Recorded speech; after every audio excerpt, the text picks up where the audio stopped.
Welcome. Today we're going to do an exploration into the event. This is the transformation of the planet that's coming up really soon, for my information. Been a long build-up. We're already started. We're going to talk about what is going to happen, when it's going to happen, possibly, not necessarily, but what our information is, and what kinds of things are going to change after the event. Now, what is the event, first of all? This is the tricky bit. What it's very is the vague. event? So we have talked about this earlier in the on this channel about what it might look like, whether it is waves of light coming over the horizon, which is what you saw, I think, and others have seen like a fog, whether it's a mauve fog or a pastel colors or something that knocks us all flat, something that means that we all have to stop life for a bit, not like dead, but stop you can't just, if you're in your car, you're going to have to pull over on the side of the road and just stop. It's hard to know exactly what this will be. And the reason that it's hard to know is, to get an exact description, is that it's not happened before, as far as I know. The impression I have is that this great evolution of taking Earth from 3D to 5D has not happened on another planet. So this is why we have the biggest audience in the universe at the moment, watching us to see how we slowly evolve to get to that moment where the event will happen. Yeah. And don't pick your nose. They're watching you as much as they can. There's certain laws that are in place on how much they can participate with the activities here. But I think that once the event happens, this solar event, that then all those laws are gone and they're going to come in and help. And it's because at that point, so much of the fear is going to be just removed from our reality. They can come in and people aren't going to freak out. And recently I was looking at, somebody was asking about the waves. Has it started? When is it going to come? And all of that stuff. And I was looking at it and I saw what looked like our solar system. So the sun, and here's our planet. And it was like a series of pulses coming from the sun. It was like boom, boom, boom. Which is the broadcaster, right? It's like a radio broadcaster, the sun. Yeah, kind of. And it wasn't a visible light. That I got that it wasn't a visible thing. It was maybe a higher frequency than a visible light. And then I saw it expanding out. And then when it hits the planet, like this layer of black stuff just starts cracking up. Ooh. And blowing off of the planet. And that's the negative old pattern. Like the Matrix kind of thing, is it? Do you think? Yeah. And it reminded me of something I looked at a long time ago where I was, well, what's it like to, I used to have all these nightmares as a kid that I had this monster that would chase me. And it was like you had taken 4 inches of tar and wrapped it around my body and then slit the tar down the front of my arms and legs. And it would come running after me, trying to get around me again and coat me. And that was just like, the negative energy at the time I came in. And I thought, well, what does it look like now? Like, what do my kids look like energetic who were born in the 90s? It was like, instead of that, it was this semi-permeable, translucent film around them, but their light could still shine out. So it's already shifted so much that I think that if we were to take the children, especially that are born now, and somehow pop them back into 100 or certainly 500 years ago, people might just go, yeah. I can't even see you, you're just this white shiny thing. Because I think we don't notice it's changed because we've changed with it. It's and changed so that one day reminded at a time, me. though. Yeah, that reminded me of the black tar that I kept seeing in my dreams. So that black tar, and then I was asked, well, when is it going to start? And I was like, oh, well, it's already started. The pre-wave has started. So that's why we're having so much negative stuff being brought out to the surface and exposed. Of course, it's happening in a collective way where the Nexium trial and all the other child porn and trafficking. They've been pulled out a bit at a time, aren't they? 150 arrested here, 40 arrested here. They're just pulling these bits, they're flushing it all out to the surface a lot of these very negative things, get them all out. Major cleanup time necessary, because they cannot survive in this lighter. We can't go into world. the fifth dimension with this stuff still intact on the planet. No. It has to be stopped. It has to be ended, and it has to be exposed and cleaned out. The light has to shine into the darkness. Otherwise, we can't make this transformation. It's part of it. Yeah, it's all a little vague as exactly what 5D is about. We've looked at lots of different aspects of it, and I don't think that all dark stuff will suddenly not happen anymore. I don't think that's the case. Like if the impression that we get is that most planets are 5D, that's like normal. So we're like really basic compared to them, kindergarten compared to them. But once you're there, basic. Yeah, if you still have things like Star Wars, you think about how Star Wars and Halo, these are not necessarily man-made inventions. I believe that they're brought in, these ideas, especially Halo. I think Halo's a computer game, and very, very detailed illustrations of space vehicles, and other people have said, I go astro traveling, and I've seen one of those. I've seen that one there, and I've seen that one there. And so that's what I'm thinking, is that a lot of the sci-fi comes through channeling.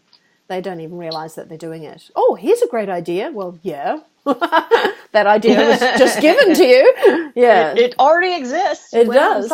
We just Yeah. can't possibly imagine that it's possible. So if things like Star Wars happen where you've got wars happening, maybe that still happens on 5D. I don't think it's complete utopia heaven. Otherwise, what's the point? No. What is the point of living in a planet where there is nothing to learn? There must be something in there. There must be some little challenges along the way. It doesn't have to be as heavy as what we have on a 3D world. It's the huge program put in place by the negative entities, the cabal, the Illuminati, whatever you want to call them. That's being removed. And my information is that the actual really top players in that, whoever they are, and it's not who you see, it's not Angela Merkel, it's not Hillary Clinton. These people are all still Pawns. People raised into mind control and puppets of the real powers that are hidden behind the scenes. My information is that they're over. Their power is gone, and eventually it'll trickle down. But it's like the lower levels don't know that yet. So they're still trying to fight for their side and do their job that they're being paid to do, or do their job to avoid being tortured or killed or whatever they've been threatened with in the first place. So they keep on going. Or cause to shake and humiliate yourself in public repeated times. Yeah. Good punishment. I really don't think that she chose to do that. I don't think. No. I didn't mean choose, to be forced to, be punished. You have to do, maybe she wasn't doing her job, like you said, well enough. Maybe she's, hey, you're not supposed to step down. You're supposed to stay in there and fight. And they're like, here's your punishment. Who knows? We're talking about Angela Merkel in this moment. Yes, And the fact that's twice, because we did do an episode with her shaking, but she has been seen doing that again. And I noticed that in that film clip of her shaking again, that at one point she churched her fingers like this. I don't know if she was just trying to say, I'm still there, I'm still on your side, please stop, and I don't know. You were saying the other day you felt kind of sorry for her, and I think this is the case, that we have to kind of lose judgment around people that appear to be the great baddies of the world, that we don't know what's going on in the background, how they ended up in this situation. We don't know how many of these humans willingly went there, or were they taken there, a bit like that 1940s movie about, was it Freemasonry or something? They think they're into something that's just a bit fun, a bit of a game, and then they suddenly realise that they're caught up in something that they cannot get out of anymore, that everybody in the organisation is willing to kill them if they do not support and be loyal to whatever organisation it is.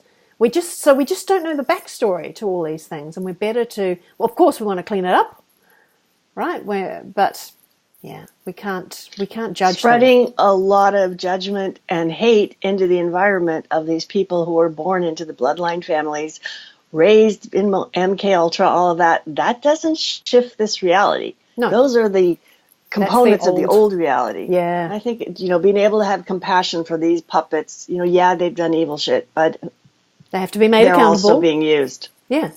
Exactly. Each dog will have their judgment day or something, whatever that saying is. Everyone will be made accountable. Everybody will find out what each person has done along the way, which is why it's important for each of us to try and clean up our own lives and make amends or face consequences of stuff we've done in the past as well. Just clean it up. Go and apologize to someone you were rude to.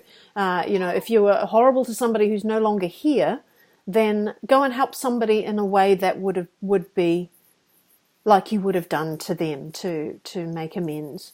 And that helps. That mends the earth in a big way because there is no separation between us. Right. And the same way the black chunks blow off the planet, they blow off us individually. And that looks a lot like what I call splash out. When you get that beautiful gem of blissful high frequency energy dropped into your vessel full of old energy, emotional stuff, the old stuff splashes out. And that's so as we get, I think, and a lot of people have told me this, that they're getting periods of really high connection. I've worked with clients and we've just both been so telepathically connected and able to see amazing timeline shifts and all this really great stuff, and it feels so good. And there's also been times when it's just went clunk. It's like, oh, I don't deserve to live. I'm just a horrible person. I just kill myself. And some of that is your own old stuff coming out. And some of it is the old energy trying desperately to do anything they possibly can to keep control of people who are actually accessing some of the higher frequencies, especially. I believe they have the technology to pick up on that. They can see which ones are lightening up and becoming glowing. They must be glowing, I remember Merkel had said, oh, you're a node. You're a node on the grid, node on the planet. I can't remember exactly what he'd said. I'm like, I don't know what a node is. What's a node? I think it was meant to be just like a little light beacon, or whether we're part of the grid. Oh, that's right. And he said, yeah, you're part of the grid. He didn't say which grid. And that you're giving so much to the grid. I'm like, okay. But he said, but you're welcome to receive from it as well. Reach up and take from the grid as well. I'm like, okay. I don't know what it means. We're not taught to do that. No, we're not taught to say it's okay. If you're giving to the world in so many different ways, it's all right to receive back, and ask for something if you need some help. Because we forget to ask. We think that the world is all against us, but it's not the case. And that means on an energetic, spiritual level as well as on a human level. Yeah. And actually looking at that last video that you said about the family being healed by someone saying no more brat behavior, that when you are willing to receive from the grid, it's something similar, isn't it? It's like going, actually, it's okay. I'm worth it. I'm valuable to this planet and what I give, and that it's okay for me to receive and return. Because if you don't do that, then you cut off the circle. That what goes around comes around cannot flow if you stop it. Right. It's the flow. Mm-hmm. And as we enter this eclipse window, we have entered from the eclipse on the July 2nd.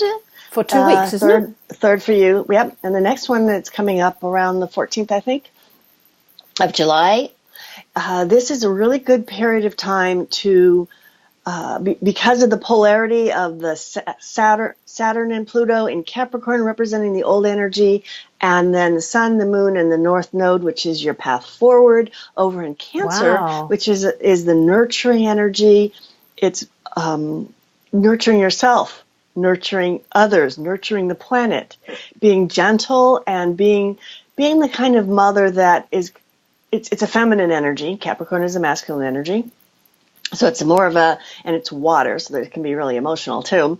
But the taking care of the home, it's home holders energy, taking care of the home, whatever that represents to you, for the future generations. So this is a very important theme that's coming up. Because if you think about the Illuminati, Cabal, old energy stuff, their plan was to kill everybody or a majority of the people. That's the opposite of making our home wonderful and safe for the coming generations. So a very strong push-pull, and it really peaks during the lunar eclipse toward the middle of this month. It's a good theme to work on. Mm-hmm. And that session I did with a client where we were able to look at timelines, the pre-birth planning, and shifted completely her family's, a whole family timeline forever. It was just brilliant to experience it. And our ability to just connect, be so connected, was the two of it you, just blew you and my your mind. client. Yes, yes. And I thought, oh my gosh, once we're in the Fit 5D, this is what every interaction can be like, where you're with somebody and you can access multidimensional layers of information and transform huge bunch of things and just feel that closeness, the telepathic communication and sharing each other.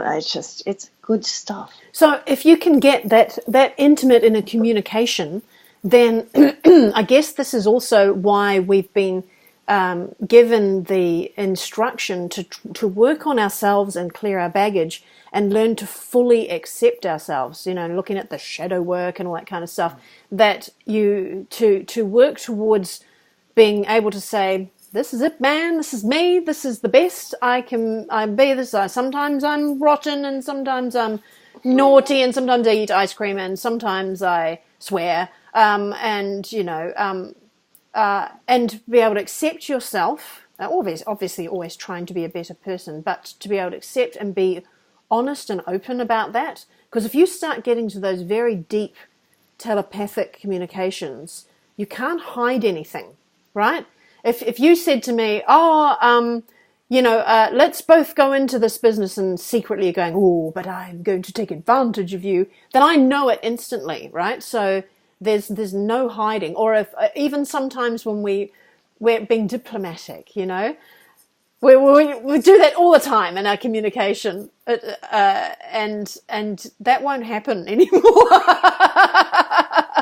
If you're actually thinking, I don't really like your earrings, Sarah, I'm sorry. That, I might never say that in real life. But they're funny. Oh, they're fine. No, I don't mean those ones in particular.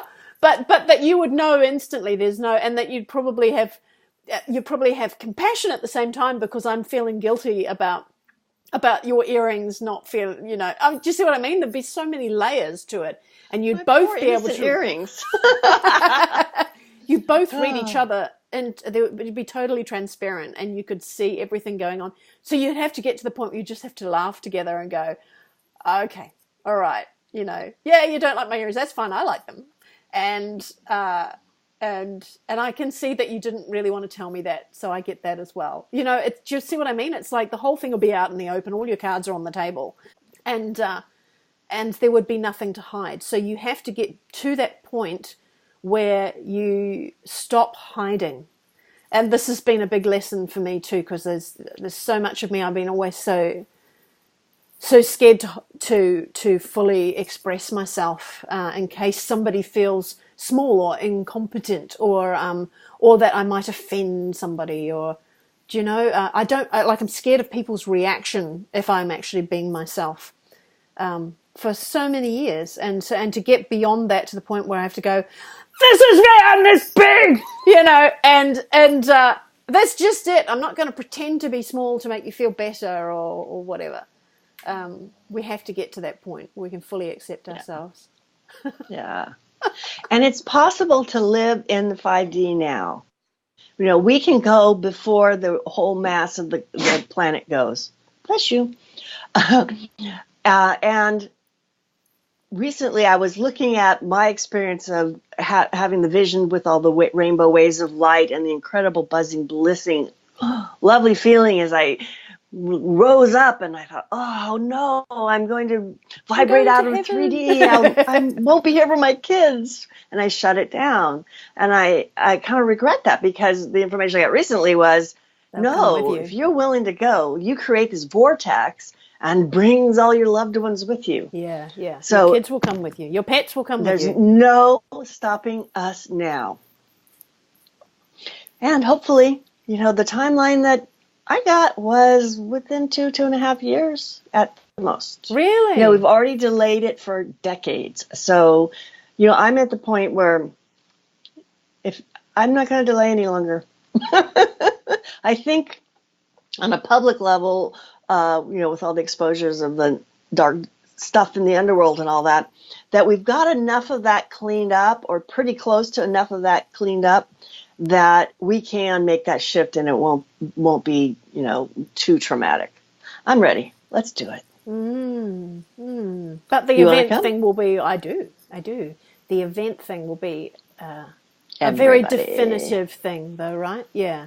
It'll be the moment where we all have to stop and nobody can ignore it. Nobody can go, you're just talking rubbish. Everybody will know that something major has happened. Again. Nope, not going to happen. After that, everybody will know about it for sure. So, yay! Yeah. But the timing of it it's inevitable. Even though we've had dates come up, I know Alison Coe, who's got a really good following, seemed to come down to a point where it was going to be, March 2018 or something like that, and then it didn't happen. And she's like, okay, so it's not that. Of course, you get a few people going, you said it was going to be March, and now it's the 1st of April, and now it's not happened. Well, you just can't do that. None of us know the answer to that. I think the idea is that it will click into place when enough people are ready to go. I don't know if it's that or if it's just a bigger thing that's coming from the central galactic sun and it's nothing to do with us individuals. It'll come at the right time. I really don't know. It's all. The universe is so unbelievably delicately intertwined, and we're being respected as the transforming beings on this planet. So it's not going to happen when it's not good for us, but it also needs to happen when it's good for the rest of the solar system and the universe. So it's not an either or. It'll all happen when it's right. Yeah. But knowing it's coming and that, it's close. I've been working on this for most of my life. Yeah. Yeah. Well, this is just a little life compared to how long we've actually been here, isn't it? True that. So it wouldn't be surprising if all of us have been working on it for many lifetimes. Many. Yeah. So it's here. It's here, it's coming. But lift yourself up, clean up what's going on. If there's any baggage in there, baggage about yourself is one of the biggest things, isn't it? Your worth, if you have got baggage against your own gender or about the opposite gender, about individuals, about how the way the world is run, there are so many things to look at as to where you might be holding baggage or resistance that's got to be cleaned up. And some of those things are quite scary because you have set your identity along the lines of that baggage, or that you have been taught that it's okay to carry that baggage. It's kind of like watching The Simpsons, where they're faulty characters and we all laugh at them because we see the faults in ourselves looking at The Simpsons, right? And yet then we kind of go, oh, well, okay, other people are like that too, so I can be like that. And you settle back, you become complacent, and you go, no, everybody's faulty, so I don't need to work on that. Gee, I wonder why they created that show like that. Well, I don't know if it's deliberate or if it was just that it works. People like laughing at their faults. All the predictive programming on that show. You know all the. I know. Have you seen? Yeah, I have. I mean, come on. At any rate. Or is it subconscious that they created it? That to create faulty characters for us to laugh at? We don't know if it's. I know I'm being naive, I guess, compared to your perspective on it as to whether it was deliberate. I don't trust the entertainment industry at all. I think they're pretty nefarious. Well, I'm in the entertainment industry, and I don't think all of it is nefarious. You're right. Not all of it, but not all of it. The tippy top leaders, the power players are also. Yeah, you're right. Absolutely, I agree. I don't think that things change as well through time. The context changes as you go along. I mean, I've been going to operas lately, and a lot of those operas are based on somebody's going to die of an illness, or somebody's going to commit suicide because their lover has gone. When they could move on, but that doesn't make a very good opera. Or if I can't have you, nobody can have you, and I'm going to kill you. So it's a lot of extreme drama. Were those operas created deliberately to program us? I don't think so. Maybe that the composers were in the programming already, so they thought that was kind of normal. or maybe it just sold tickets really well, so that's why they created it. There's so many different reasons as to why those stories became popular. Well, those are old. I mean, I think they are old. Entertainment has changed. Yeah, I think a lot of those operas will stop being played. All those great classics with the fabulous music. We love the music, but the stories are going to become out of date very quickly, particularly after the event. Nobody is going to be able to relate to someone who will throw themselves off a bridge because their lover has gone. No one will be able to relate to that anymore. And so a lot of those stories will change. Yeah. All right. Well, lots of good things to look forward to, but we still need to be, in the conscious period of noticing any black gunk in our life that needs to be taken care of. Absolutely. But there's a great outcome coming. There is. That's all for today. Bye-bye. Hope you enjoyed it. Bye.